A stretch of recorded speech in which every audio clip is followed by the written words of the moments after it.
Hydrogène, c'est l'agence de la transition écologique. Elle s'appuie sur 4 piliers, 4 missions structurantes: le financement de projets, le conseil et l'accompagnement des politiques publiques locales et nationales, un enjeu également d'expertise, d'acquisition à la connaissance pour préparer l'avenir, et enfin une dernière mission d'information, de sensibilisation des publics. Et donc on fait tout cela en Île-de-France avec bien sûr quelques singularités, à la fois thématiques, et puis on a une priorité en Île-de-France sur les cibles collectivités et entreprises.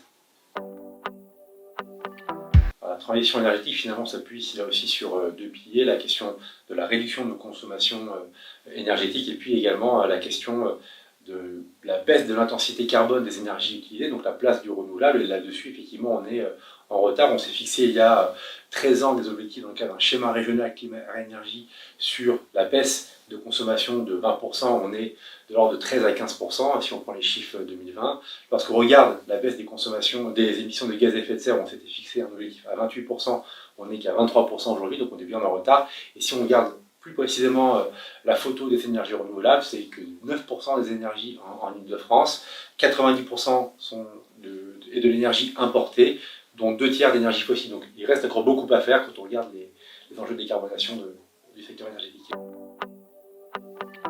Alors finalement, là aussi deux volets. On a sur les 13 dernières années doublé la part des énergies renouvelables, donc plus 50% d'énergie renouvelable, mais pour le coup, nous n'avons pas réduit notre consommation, donc la part en relatif, forcément, est un peu plus faible. Et bien sûr, l'enjeu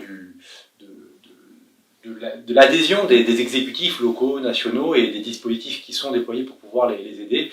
Il est vrai qu'aujourd'hui, l'énergie était peu chère, donc on se dit qu'il n'y avait pas forcément un enjeu à court terme. La crise russo-ukrainienne a peut-être mis le doigt sur un sujet majeur, le coût et la sensibilité de ce vecteur et de ce sujet de l'énergie.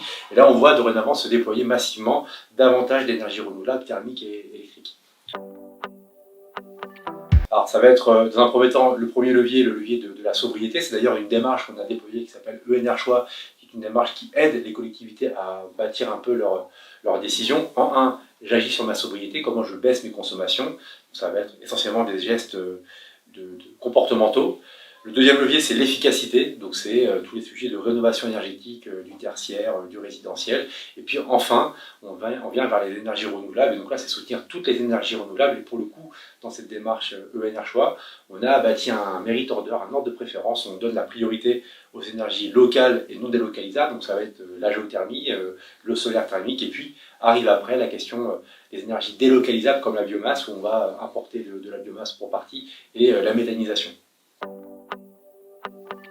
C'est une bonne question, parce que la géothermie, effectivement, a un intérêt lorsqu'on a une masse critique suffisamment de consommation derrière l'investissement consenti. Il faut bien distinguer 2 types de géothermie. Il y a la géothermie profonde, qui s'appuiera des potentiels de nos nappes phréatiques. Effectivement, ce n'est pas partout. Et pourtant, on a pour le coup dans l'Est francilien beaucoup de projets qui sont déployés. Maintenant, il nous reste à déployer l'Ouest francilien. Pour le cas de Paris, ça sera plutôt de la géothermie superficielle, de minime importance, où là, on va plutôt se tourner sur les calories du sol, ou les nappes qui sont à moins de 200 mètres, sur lesquelles on a tout à fait capacité à venir alimenter des établissements publics, des infrastructures de collectivités, mais aussi des bâtiments.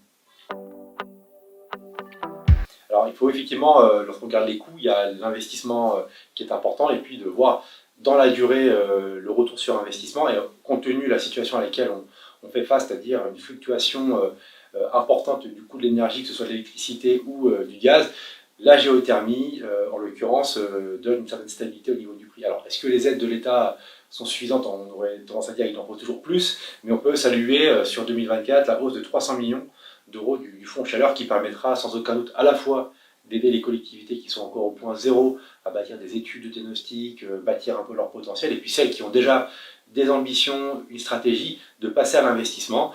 Sur 2023, par exemple, c'est 80 millions d'euros qui ont été déployés sur l'Île-de-France, et on espère, pourquoi pas, avec beaucoup de modélisateurs, mais de doubler cet investissement sur 2024. Alors là, le contexte est plutôt d'actualité, justement, sur le fait de planifier, la planification écologique qui aujourd'hui a été travaillée à l'échelon national par le secrétariat général à la planification écologique, donne une liste de panorama pour atteindre ces moins 140 millions de tonnes équivalent CO2 à l'échelon national.